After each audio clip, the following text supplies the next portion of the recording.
Halo teman-teman, kembali lagi bersama saya dengan Teguh Hamzah Pansudi di NFC Forex TV, tempatnya trader Nusantara teredukasi.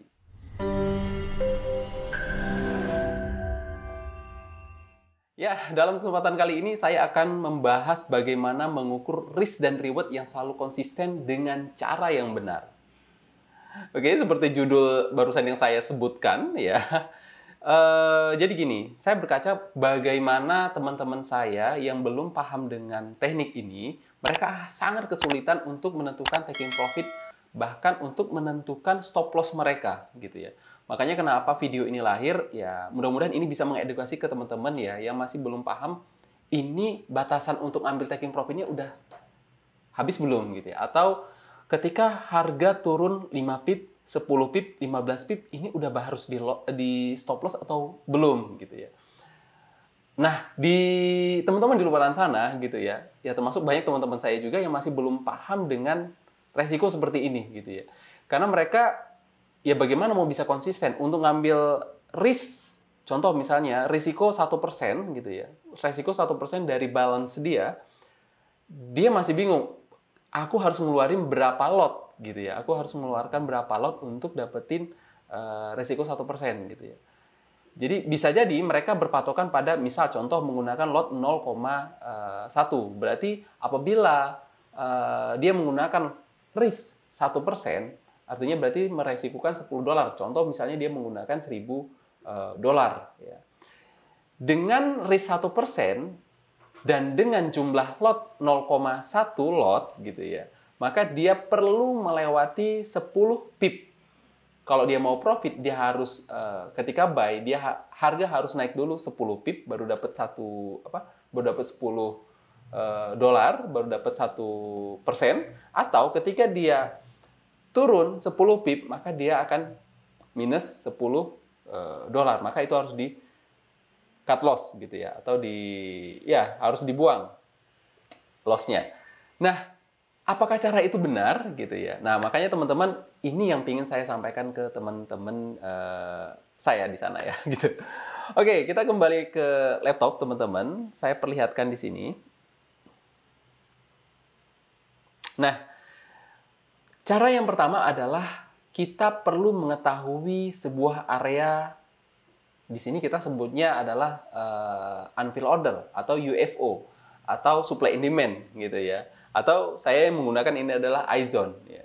Jadi di sini kita perlu mengetahui zona atau sebuah area yang kita yakini itu adalah area untuk seller kita. Kita yakini area tersebut adalah untuk buyer kita ya, untuk jadi buyer atau untuk jadi seller kita. Nah, jadi teman-teman, apabila teman-teman sudah tahu ini, langsung aja ya teman-teman, saya langsung aja ke menggunakan I-zone ya, biar mudah, biar cepat. Jadi di I-zone itu kita langsung bisa mendapatkan referensi area jual dan referensi area buy. Contoh ini di NZD USD. Di NZD USD saya coba backtest aja biar langsung dapat areanya di sini. Karena kan kita mau jelasin bagaimana cara mengukur resikonya biar selalu terukur dan konsisten gitu ya. Nah, di NZD USD ini ada area supply zone 1 dan supply zone 2. Ini akan menjadi area seller kita, teman-teman. Yang mana apabila sudah ada rekomendasi seperti ini, kita hanya butuh mengetahui berapa jumlah atau berapa lebar area dari supply zone ini. SZ ini artinya supply zone ya. Supply zone 2, supply zone 1. Kita hanya perlu mengetahui berapa jumlah lebar dari area supply zone ini. Yuk, kita hitung aja menggunakan kalkulator. Di sini sudah ada disediakan kalkulator. Oke, di kalkulator. Di sini ada harga P dan di sini ada harga D. Maka kalau misalnya ini adalah area supply, kita hitungnya dari D ya. 56 D kita bulatin ke atas 57 jadinya ya, 57. Sedangkan untuk P-nya kita kurangin 5629. Berapa pip? Ternyata ada 28 pips lebar area ini ya.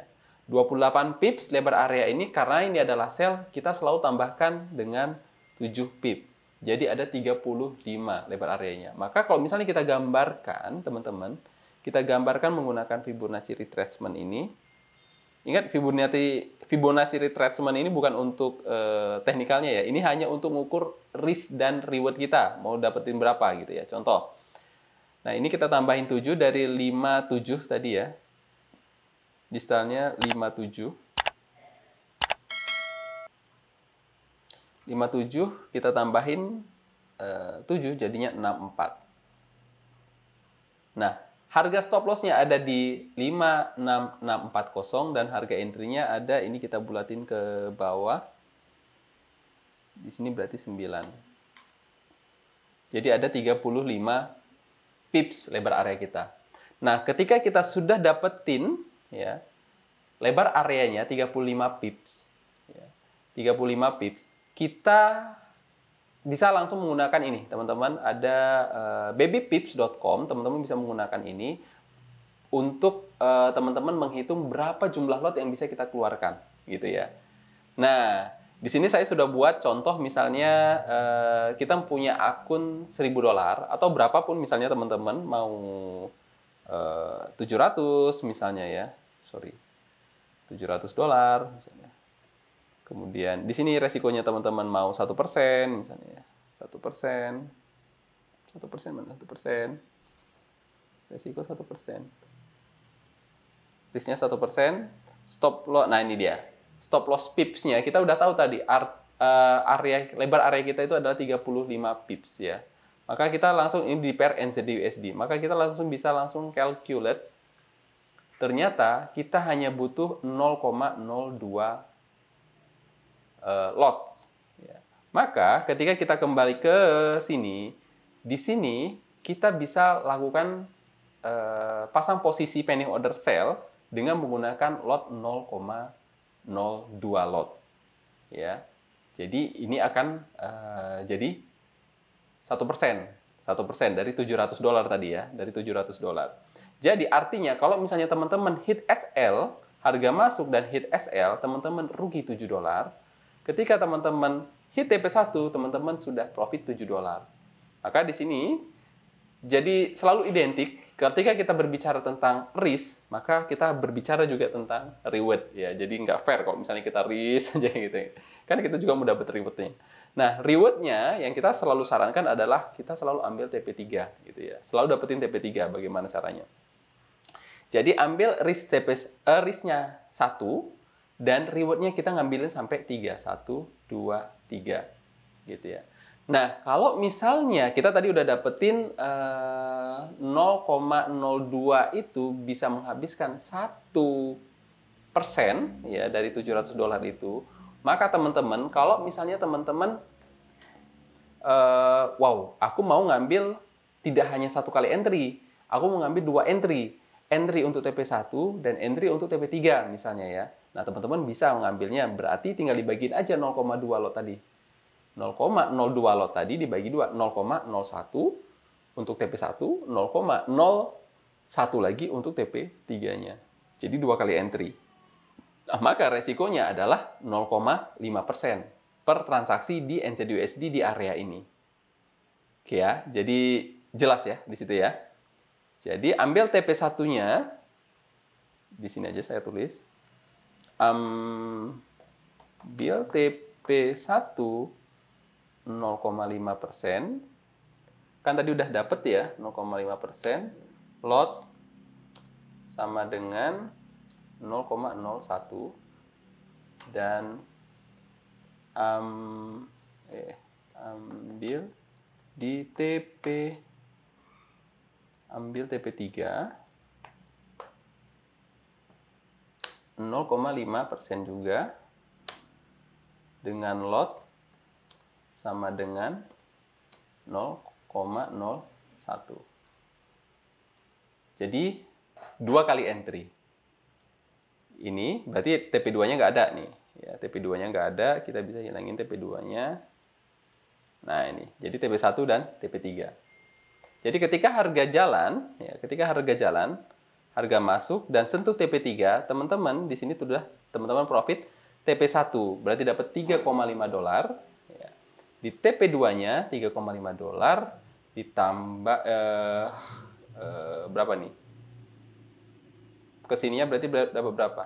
Yang ini berarti teman-teman dapat 3,5 dolar. 3,5 dolar. Kemudian yang ini 3,5 dolar dikali 3 berarti. Berarti 10,5 dolar ya. 10,5 dolar. Oh, dolarnya di sini dong. Nah, ini dia.